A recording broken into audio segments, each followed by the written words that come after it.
So ayan guys, nasa Calawag, Quezon na tayo. Manila, Calawag. So guys, nasa diversion road na tayo ng Gumaka. Dito na tayo dumaan para makaiwas tayo dun sa traffic.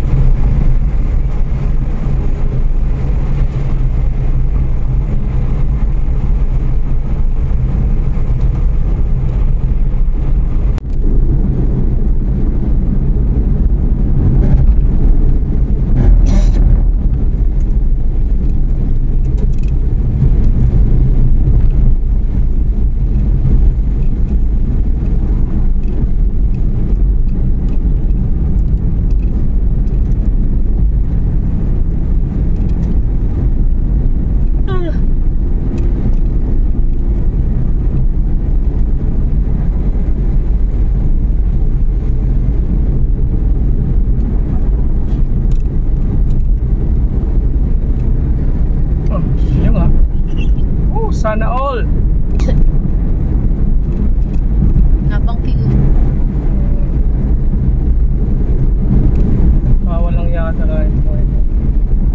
Kakating ka sa harapan ng sakyan mo eh.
Ganda pala dito guys, dumaan no? Walang traffic. Tapos ang ganda pa ng kalsada.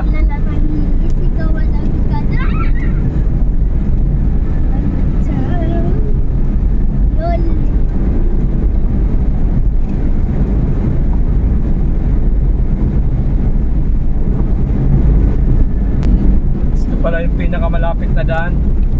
Diversion road ng Gumaka.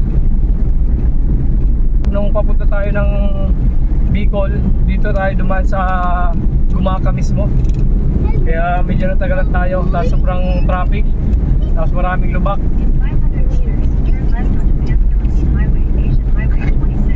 Nakakaliwa na tayo dyan. So na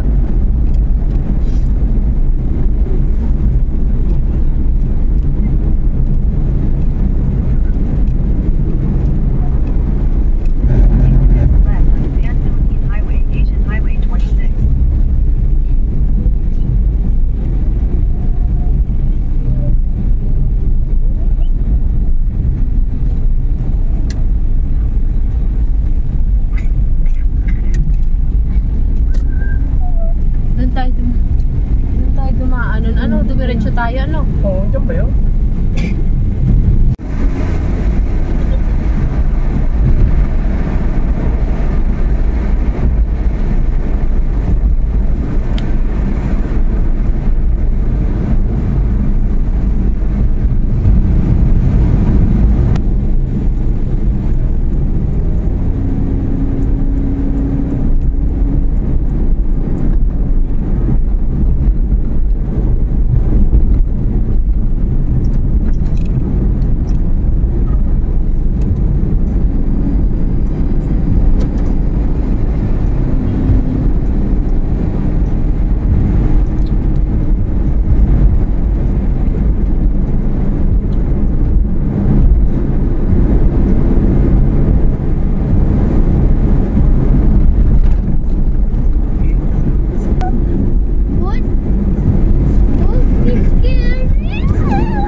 nandito pa tayo sa isang diversion road. Hindi ko alam ito kung ito yung ano eh.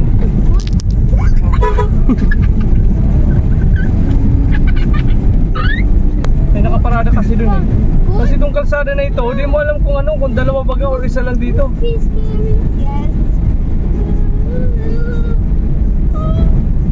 Bypass road. Ito ang linya niya eh. Ito. Nakakalito yung linya dito. Oh, di mo alam kung alin bang linya dito. Tignan mo. Ito, gitna, tatlong linya eh.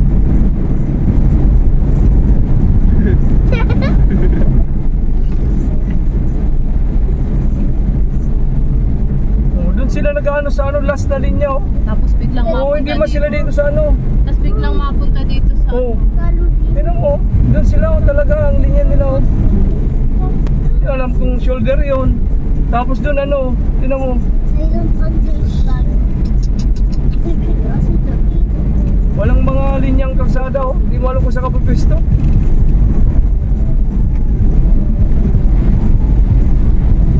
Saan ang labas nito? Walang dumaan dito na yung ano, doon sa ano, ang labas. Dito nata yung ano, Gumaka Bypass Road. Bypass Road yan. Kanina pa yan eh. Puro ka gumaka. Guys, ito nata, yung Gumaka Bypass Road. Grabe, di natin ano eh, malaman kung alin baga yung Gumaka Bypass Road. Lahat eh. Ito na siguro yon, yung labas doon na sa may ano, doon na sa may highway. Payakyatan nga oh, baka ito nga yung ano, Gumaka Bypass Road.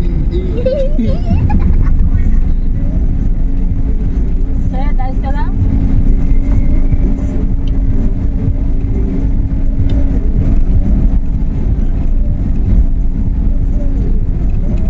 Ito guys, so yung akyatan. So ito na, yung nagre-request Gumaka Bypass Road.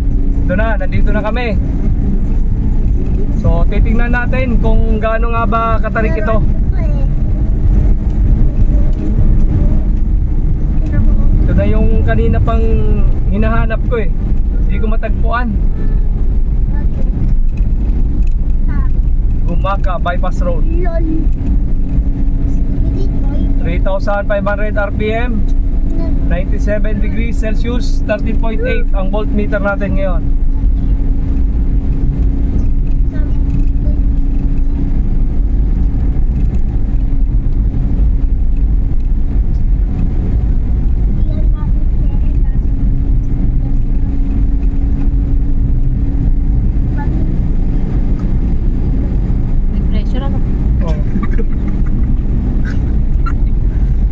Ito na nga yun, yung kinoment ni Sir sa ating YouTube. Guys, dito ingat-ingat lang kayo kasi ang linya dito tatlo. So baka magkaroon kayo ng pagkalito dito. Baka mamaya maglinya kayo dito sa ano, dito kayo dumaan sa gitna. Baka salubungin naman kayo ng ano, ng pasalubong ng sakyan. Ayan oh. Pero dito sila nakalinya sa ano, din, sa shoulder din katulad nito. Nakakalito kasi tatlong linya lang. Tapos maghahati yung pasalubong tapos yung ano yung pakyat tapos yung pababa. So baka magbanggaan, mahirap to. Mahirap to. Ayan oh. So di mo alam kung sino ang pwesto sa gitna ng kalsada.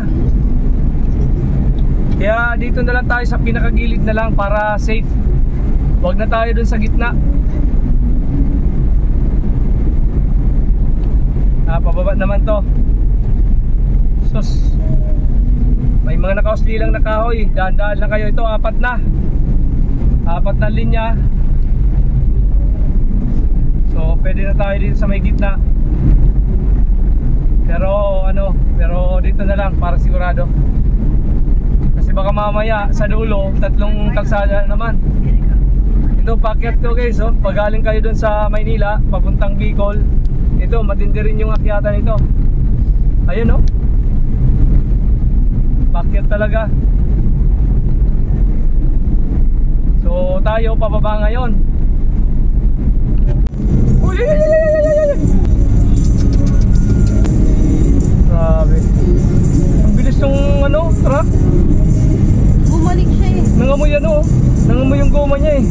bumalik baga? Matanda. Papa, nangamoy yung preno niya, nag-umusok eh. Sagad yung apak ng preno. Umusok. Grabe. Di man lang tumitingin kung may sasakyan, basta lang siya bumalik.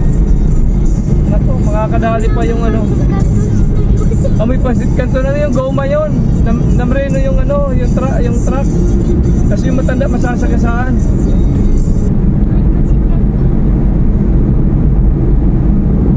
May pansit kanto yung gulo.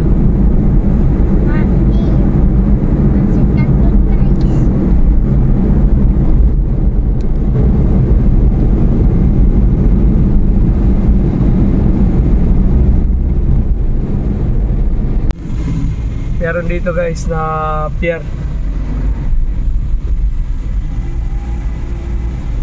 Ay, di kita. Ayun o.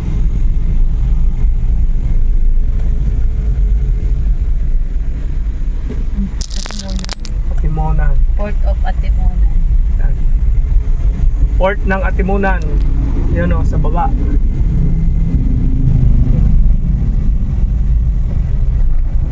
Sa Atimonan na tayo guys. Dadaan ulit tayo guys sa Bitukang Manok. Daril, Bitukang Manok.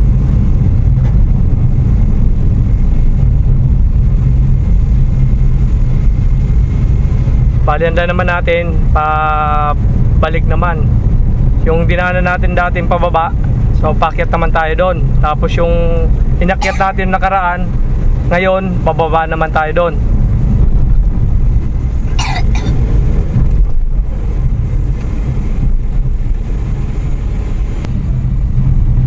Thank you for visiting Atimonan.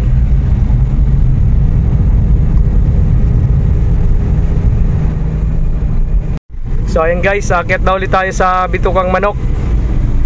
Ayan o. Kakaliwa na tayo dyan sa unahan.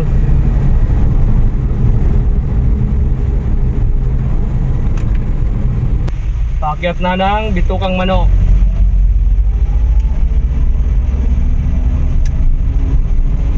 Tutok kayo. Continue on Asian Highway 26 for 20 kilometers.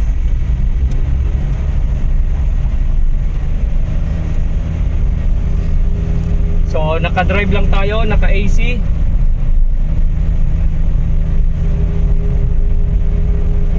$3,500 RPM.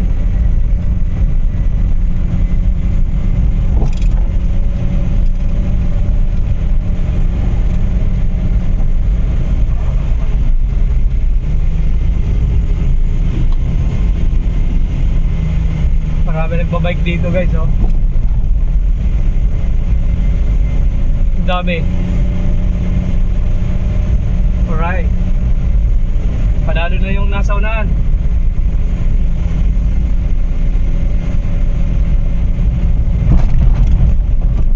So, ang biyahe dito guys, 30 to 40 minutes lang. Pag dito kayo dumaan, nandun na kayo sa may... Anong lugar yun? Lalabas ha? Wala. So mas madali dito.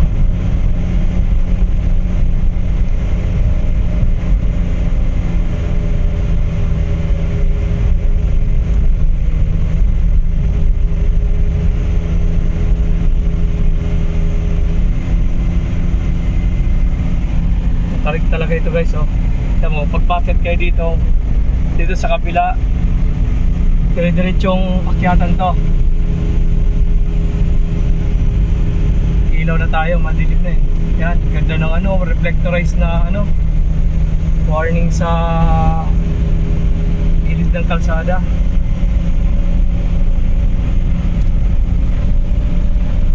$3,500, 77.5 na tinakbo natin. So umaandar ang auxiliary pa natin.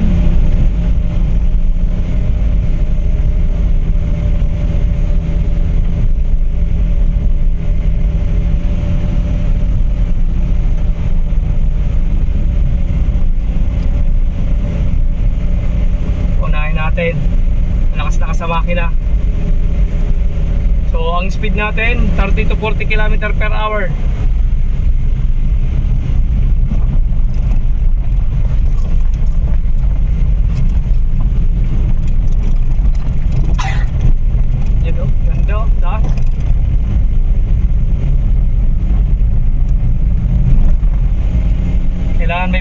kasi dito eh. Mauna yung ano. Yan o. Buwelo ka dyan. Nakadrive lang tayo guys. Naka-aircon. So hindi pa tayo nag second gear, low gear. Kasi kaya naman. Rosco.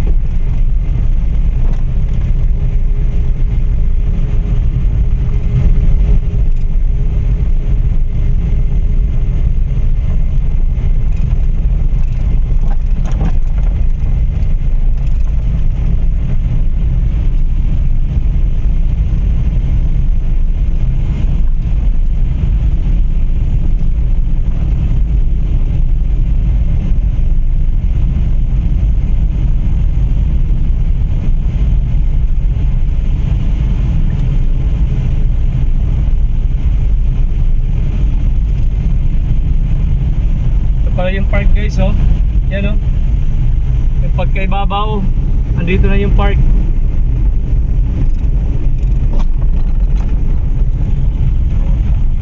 Tapos sa unahan, puro pababa naman to.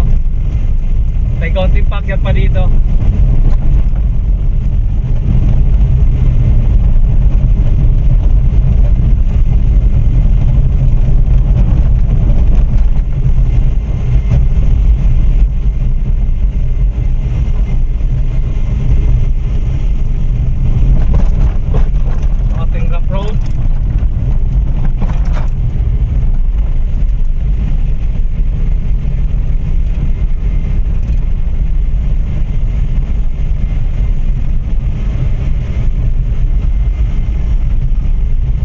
Nasa ibabaw na tayo.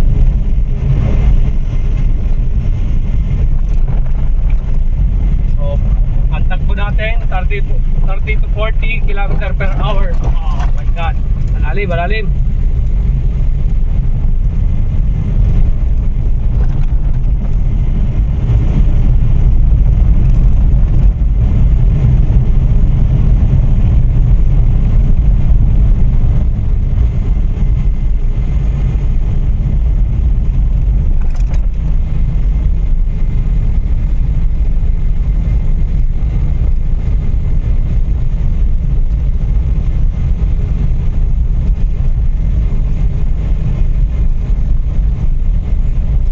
Ito guys, alalay lang tayo para hindi masira yung ating turbo.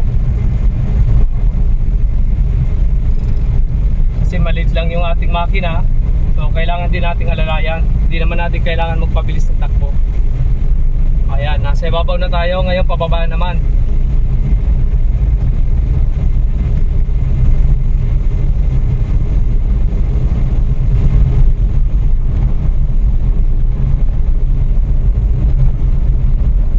Ganito, pwede naman tayo mag second gear, low gear para alalay lang tayo sa preno. Pwede tayo habang tumatakbo, pwede naman tayo lumipat ng gear sa second gear. Parang nag-ano tayo, engine brake. Yan o. Para sa preno, alalay lang. Pwede ulit tayo mag-drive, walang problema na lumipat tayo from second gear to drive or drive to second gear to low gear, walang problema yan. Ito naman, pwede tayo mag-OD off, pababa, tapos second gear, parang engine brake. So second gear lang, okay na yan.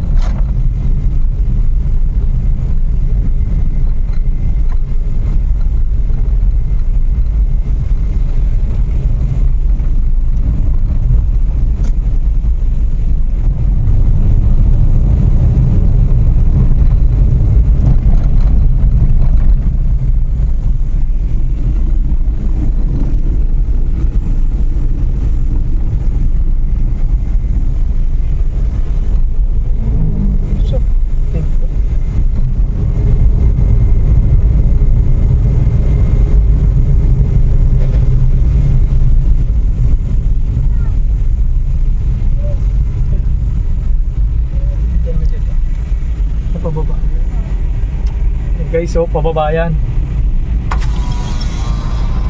Tapos buksan natin bintana para makita nyo yung ano, kagandahan ng bitukang manok dito.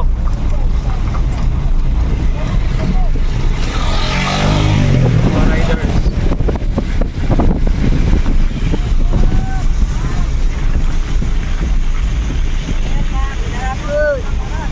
Talagang ito ang totoong bitukang manok, talagang Pilipit.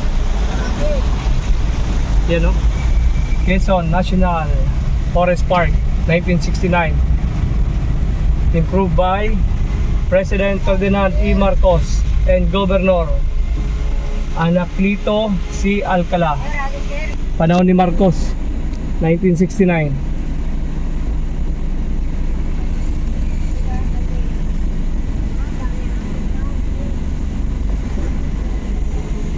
So kailangan nating huminto pagka pababa. Kasi pinapauna muna nila yung mga paakyat para may buwelo.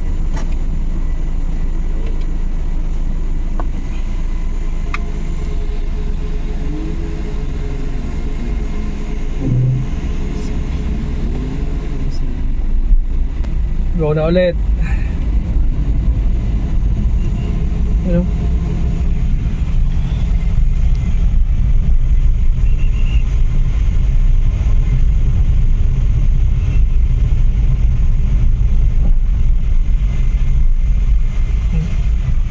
Calafate.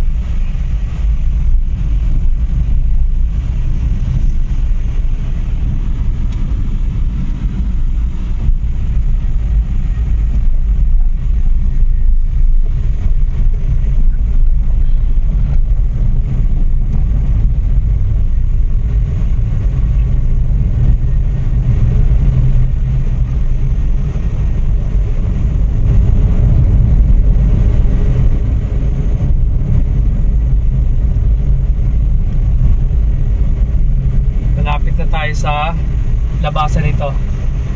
Kalimutan ko yung pangalan ng lugar dito na lalabasan natin. Atimunan. Check natin ano yung pangalan.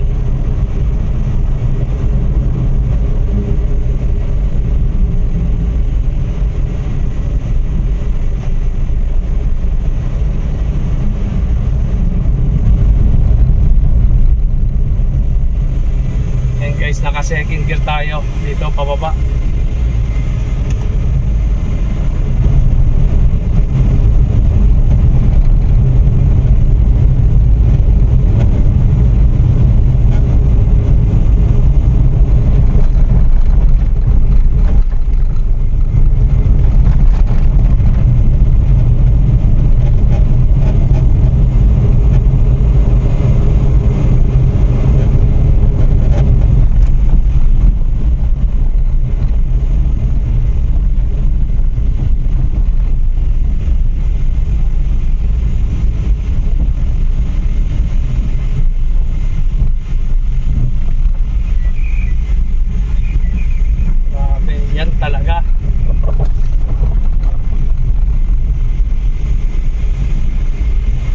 Guys, nasa baba na tayo.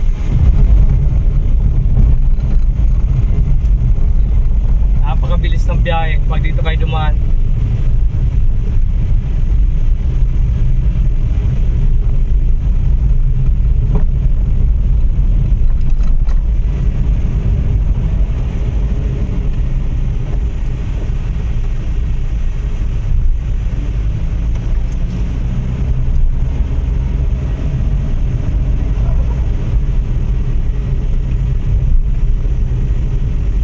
John Lloyd Store.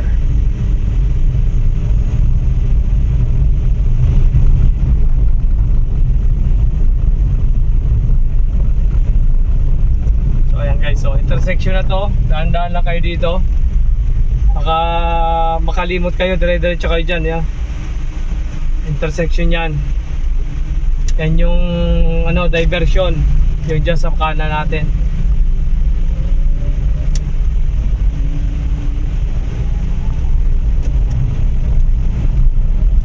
Ayan guys, update ulit tayo mamaya. So ayan nga guys, yung pagkababa natin, Pagbilao, Quezon, yung pagkababa natin ng Bitukang Manok. So nandito na tayo ngayon. Ang expected arrival natin ay 9:17 PM, 148 kilometers pa, 3 hours and 54 minutes. So time check, 5:23 PM ang oras natin ngayon. Oh, nalubak na naman. So guys, nandito na tayo sa sentro ng Pagbilao, Quezon. So ayun nga guys, nandito na tayo sa Danghari. Malapit na tayo sa bahay. So 227 na yung tinakbo natin simula nung nagkarga tayo ng gasolina. Tapos ang oras natin ngayon ay 10:15. Yan, 10:15. Tapos 23 minutes na lang, 11 kilometers, nasa bahay na tayo. So ayan, compute natin yung fuel consumption natin bukas pagkarga natin ng gasolina. So mag full tank ulit tayo. Tapos divide natin yung tinakbo natin sa liters ng gasolina na nakarga natin. So ayan nga guys, nandito na tayo sa bahay. Nakarating tayo ng maayos. Maraming salamat kay Wagon at hindi tayo pinahiya sa daan. Hindi tayo nasiraan. Ayos na ayos yung performance niya. Napakatibay, napakalakas sa mga akyatan. Talagang responsive yung kanyang transmission, yung preno napakalakas. So napakaganda, maayos lahat. So wala akong masabi dito sa ating sasakyan. So napaka-reliable talaga. So kailangan lang natin i-maintain na maayos. Bali 241 nga pala yung tinakbo natin, 241 kilometers. Tapos yung ating temperature ay 83, 12.4 volts yung ating baterya. Tapos dumating tayo, bali 11 o'clock pasado na dahil napaka traffic talaga ng dinaanan natin. Sobra. Tsaka kumain muna tayo. Hindi natin pinapatay yung ating makina. So tuloy-tuloy lang ang andar. Yan, naka-aircon, napakalamig ang ating aircon. Yan, nagmo-moist pa. So hindi lang nila makita dahil madilim. Pero nagmo-moist pa yan, oh. Napakalamig ng aircon. So wala tayong problema sa aircon, napakaayos. So ayun nga guys, nagkarga na tayo ng gasolina. Mag full tank na tayo dito. Ang gasolina niya ay 63.9. Tapos meron tayong SNR na card. So may bawas na 5 pesos kada isang litro. So 0-0 natin yan. 290 na yung tinakbo natin, 0.6 simula nung nagkarga tayo sa parting Quezon. So okay, so di-divide lang natin yan kung ilan yung fuel dito na makakarga natin, kung ilang litro. So yun yung fuel consumption natin. So ayun nga guys, 31.38 yung nakarga natin na gasolina, 2,005.31. So yan yung total. So di-divide lang natin yan dito sa 290.6. So yun yung fuel consumption natin. So maraming salamat ulit sa pagsama sa aming biyahe. Kung nagustuhan niyo itong ating video, huwag po natin kalimutan i-like, share, and subscribe ang aking channel. At pag-click din po ng ating notification bell para lagi po silang updated sa ating mga video. Maraming salamat po at ingat tayo. God bless po.